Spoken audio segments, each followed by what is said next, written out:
Well, good afternoon, everyone.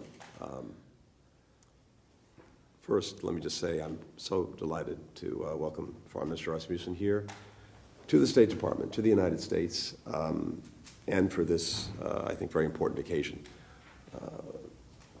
We've had the opportunity, Lars and I, to spend a fair bit of quality time at NATO and other places, but it's particularly good to have you here in Washington. For nearly 75 years, the United States and Denmark have been close security partners and NATO allies. Our forces are working to protect communities from terror in the Sahel. We're upholding freedom of navigation in the Straits of Hormuz.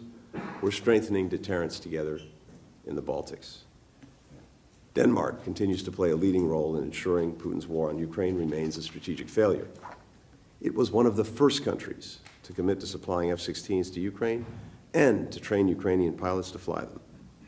Earlier this month, Denmark pledged to provide $1 billion worth of tanks, drones, ammunition, and to jointly fund the donation of new Swedish armored personnel carriers, all of which will help Ukraine defend its territory and its democracy. Our countries together are committed to enabling Ukraine to stand on its own strongly, militarily, economically, democratically. That's why President Biden's supplemental budget request is so critical and why we'll continue to work with Congress to pass it. The defense cooperation agreement that we're about to sign will further strengthen security collaboration between our two countries. When it takes effect, our militaries will be able to coordinate more effectively, even more effectively than they already are.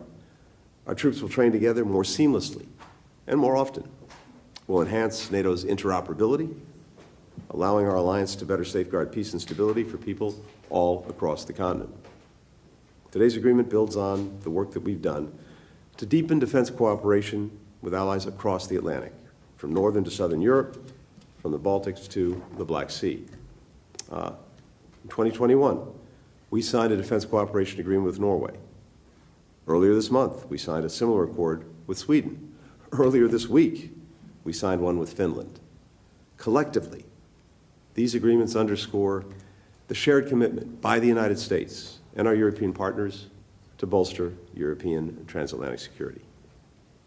Denmark remains an essential partner in this effort.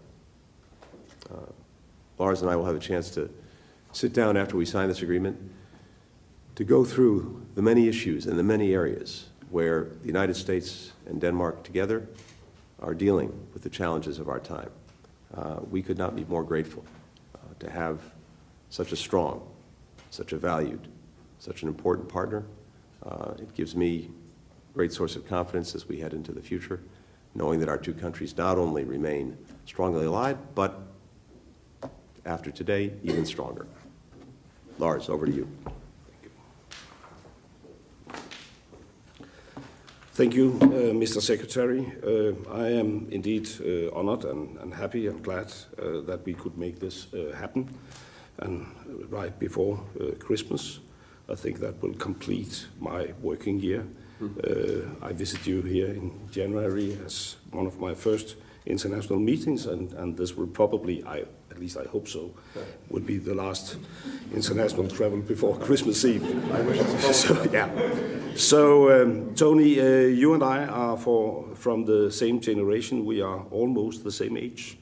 We have seen history unfold at the same time in our lives. And perhaps that is why we both firmly believe in the transatlantic bond and a close alliance between Europe and the United States. Denmark and the United States are close friends and close allies, and now we are taking our security cooperation to the next level. The Defense Cooperation Agreement is an important agreement that will bolster our bilateral security and defense cooperation. It will also enhance our cooperation in NATO and in the Nordic region. And as you just mentioned, you have made similar agreements with our Nordic friends.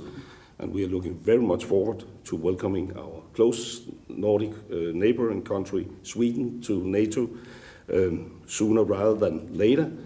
And this defense agreement is a stepping stone towards a more secure Nordic region.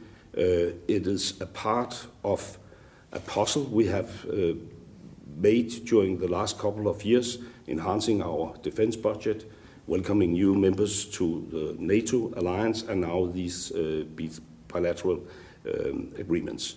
It will strengthen European and transatlantic security at a defining moment in history where we need it the most. Mr. Secretary, we are facing multiple crises. Russia is still waging a brutal war on the European continent, terror in Israel, a humanitarian catastrophe in Gaza, and we both know that peace and stability cannot be taken for granted.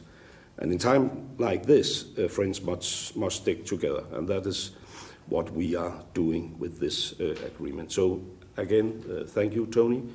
As I just wrote in your guest book, you can always count on us, and we will always count on you. And I look forward to our conversation, but first, let us sign this agreement. Thank you.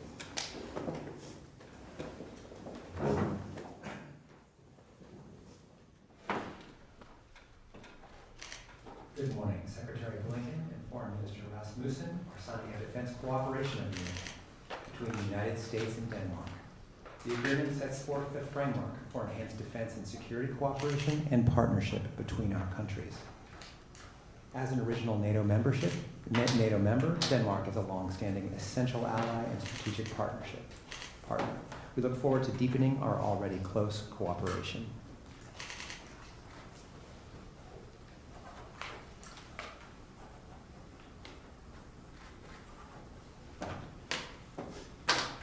Right.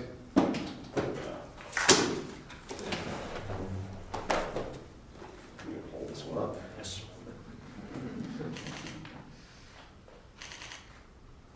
Thank you, sir. Thank you. Thank you, everyone.